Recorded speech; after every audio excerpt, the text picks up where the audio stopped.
Scene 3B, take 1.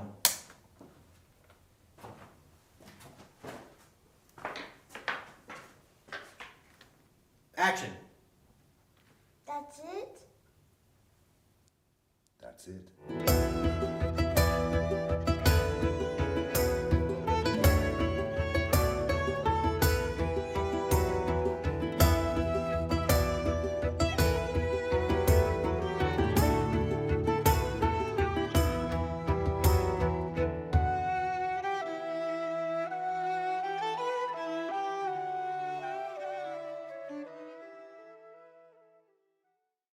The Wayfarer is a proof-of-concept short film about an old storyteller who is telling a story in a tavern to a little girl.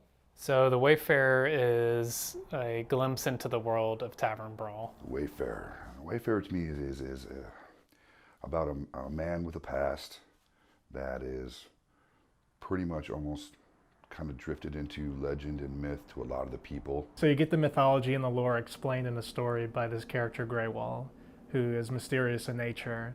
And then as you watch the video, you learn that he is a very important part of the overarching story and almost symbolic to everything else that can come later on. Just setting up the world, really. It gives a lot of good background for the mythology of the world. Basically, the short film is about a storyteller in a tavern that is telling a little girl about the history and story of the Wayfarers. We decided to do The Wayfarer because we wanted to make something to show people on the Kickstarter for Tavern Brawl kind of an idea of what we were thinking for the TV show. So it was John's idea originally to do the proof of concept. When James originally came to me with the idea for Tavern Brawl, he pitched it to me as a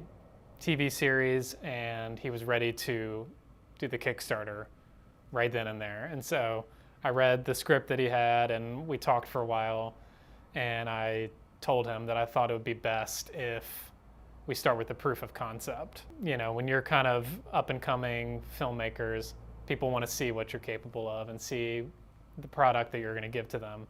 And not a lot of people would be interested in a Kickstarter from people who are relatively unknown and, you know, don't have anything to show for what they're doing. So I pitched the idea to him to do a proof of concept.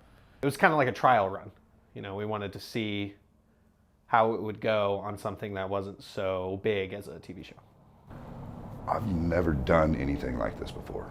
I've done some theater, and this was completely different. I was told it was completely different, and it was a lot more fun. It was a bit more free-flowing than the type of acting I'm used to, a bit more organic, and it just seemed like something I hadn't done before, and so that got me really, really excited. Plus, you know, it was you and everybody else's story that I kind of like the creativity behind it, and it was really original, and I haven't really heard anything like that before. So I was just excited to do something new on something really exciting and fresh, and those things combined together, just you gotta kind of say yes, you know.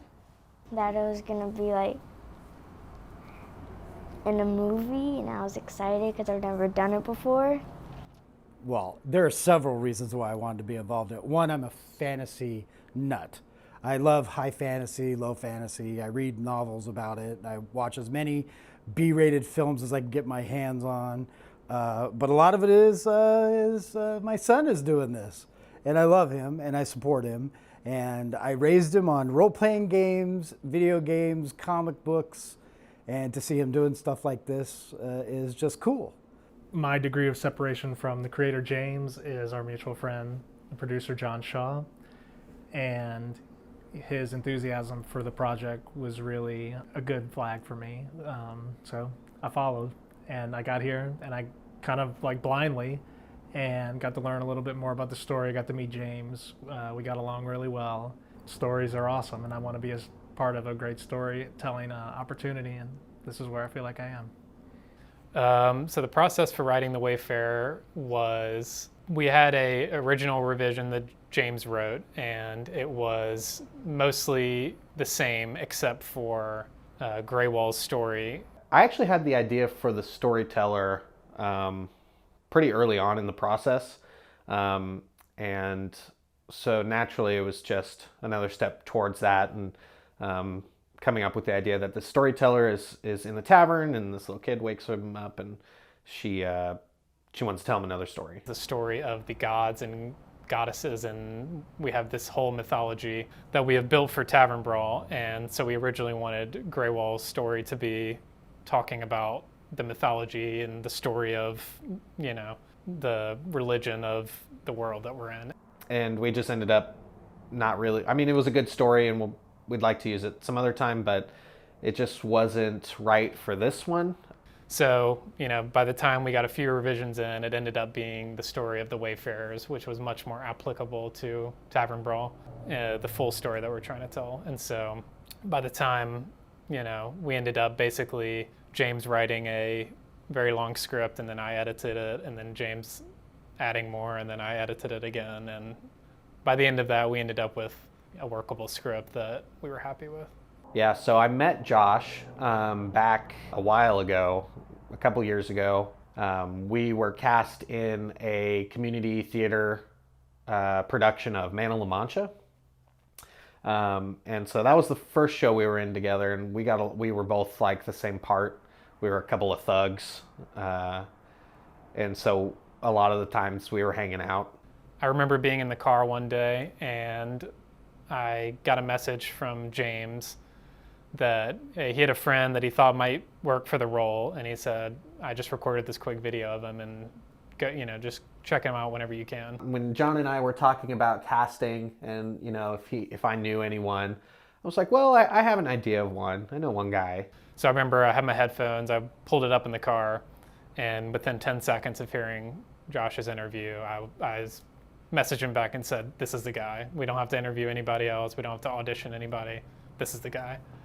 And that was at the very beginning when, you know, I didn't even see much of, I just saw the first probably 15 seconds of that video. So then I went home, watched it again, listened to it with good headphones. I completely fell in love with his voice, and it's pretty much exactly what I pictured.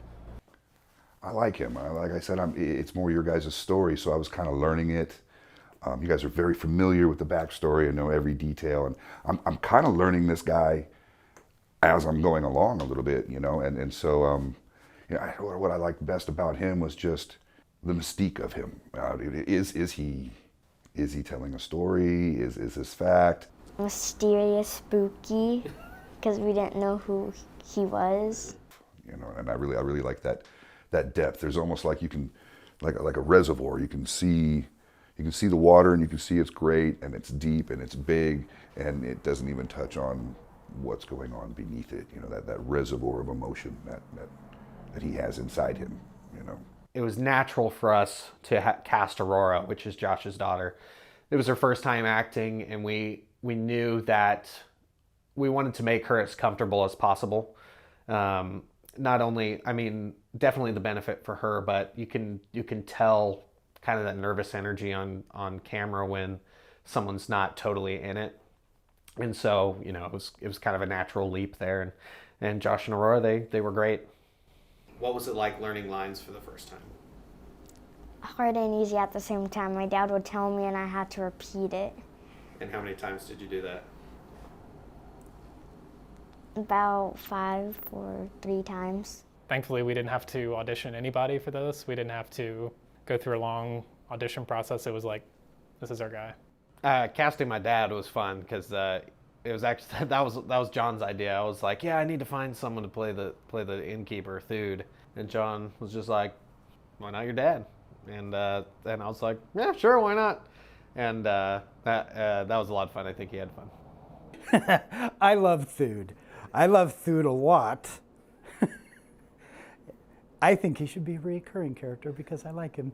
No, he's interesting. I like the idea of this guy that has a tavern on the edge of a town, kind of like the trope of you know where things are at in medieval fantasy type stuff.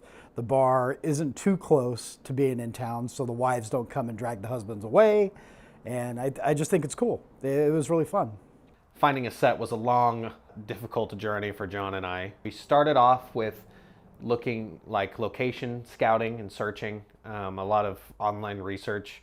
Originally we were looking at like cabins, and like we would look at pictures of these cabins and be like, okay, if we just move all the furniture out and bring a bunch of stuff in, then it'll work. Looking at, places to rent, looking at film sets, looking at Renaissance fairs, looking at medieval villages. We talked through every aspect of it, and we had a set that ended up being this cabin that these people built in the back of their house, and it looked perfect. It would have been small. We would have had to probably do a lot to make it work, but it had a very rustic feel that we wanted. We actually ended up getting a catch on this piece of property. It was like these people had built a little stone hut on their property, and it was awesome. And that's what we were going to do, but it ended up falling through. There was some miscommunication, I think, on both ends. And so then it was back to square one, and we were back searching and searching. And finally, I was like, I'm going to build this thing in my backyard. I was like, I feel like that's the only thing I can do right now is build this tavern in my backyard. And so that's when I enlisted the help of Josh McCallum. We were driving, and I was just like telling him, I asked him for help, and he was like, oh yeah, sure. Super helpful guy. We were driving, and I was explaining to him kind of the premise of the story and kind of what the tavern looked like. And then we pulled up into this parking lot, and he was like, oh yeah, by the way, this is my warehouse. We'll just build it in here. James had a stroke of luck and perfect timing and ended up getting a space that we were able to build a full 360 set. Our biggest challenge, I think, with that was we were trying to find a set that had water and electricity, because we knew we were going to have a rain effect, and we knew we were going to have to charge cameras, we were going to need lights, we were going to need, electricity. And if we would have filmed in this cabin, we would have had generators, we had to deal with extension cords. Yeah, it would have been a lot more difficult for us. It was a long month of building the set. We had a low budget, low budget for the whole project, but a low budget for the set. We were really lucky to get some help from my alma mater, where I went to high school. The theater program there donated or let us borrow flats, like a bunch of flats. We only ended up having to build like 3 or 4 flats, and those were like the doors and the windows. So that was really lucky. But yeah, it was like a 6 a.m. every morning, go build until I had to leave for work, and then at work till I was working swing shift, so working until nearly midnight. And it was a long month. We ended up cutting corners by finding pallet wood, and ripping them down and staining them. That I never want to do that again. It was really rough. So for the set, I didn't really do a bunch. I was there for just a little bit of it, but otherwise, I mostly got to come in and experience the finished thing, which was pretty cool. Where my dad sit, because it would be next to the fireplace and it would just like pretend be warm. The whole set was cool. I like the table. I like the fire, like Miss Aurora said. I like the fact that you could immerse yourself next to. You're in this tavern. You got the cups right there. You got the table. You can smell the wood. You did the candles, and those were really cool. Those were an awesome effect, especially when they started, melting down to the point where the wax was pouring over it. It just gave it the right feel, So I just like being in that area, kind of like a theater stage. If it's a good theater set, you just feel like you're there, You don't feel like you're on a set, and so that's what I like most about it, was all of it, Just the attention to detail that you guys put in was pretty fucking cool. The whole set was fantastic. I like the way it got put together, and I was involved in that part a little bit, so I really enjoyed it. And I love the way that it looked, especially considering the space we had, the materials we had, and I think it really rocked. I thought it was really awesome. And then we were really lucky. I have a lot of friends in the SCA, Society of Creative Anachronism, and so I was really, really fortunate to be able to borrow just a bunch of stuff from them. That's where all the kegs came from, all the tables and benches. We built some of the benches. Yeah, just really fortunate to have a lot of help with that. As for the animation, I don't really remember whose idea it was that we should have this animated bit. But I think we wanted to tell a bigger story than we had the budget for. And so because of that, we knew we either had to get a bigger budget or we had to, do it through animation. Well, like I said, we didn't have a big budget, and we really wanted to give you the scope of the world and kind of how it was. And so that was our next jump, where we obviously couldn't tell this story and film it all live action, just because of the scope of the story. And so naturally we decided to go with an animation. When John and I were talking about the animation, we were really influenced by The Witcher, the way those animations work. It's kind of this 2.5D parallax sort of animation where it's a still image and you break it out into layers and then animate those layers independently of each other. So the process of finding people to do this animation, we knew we had to look for an illustrator and an animator. So the person we originally found fell through for illustration.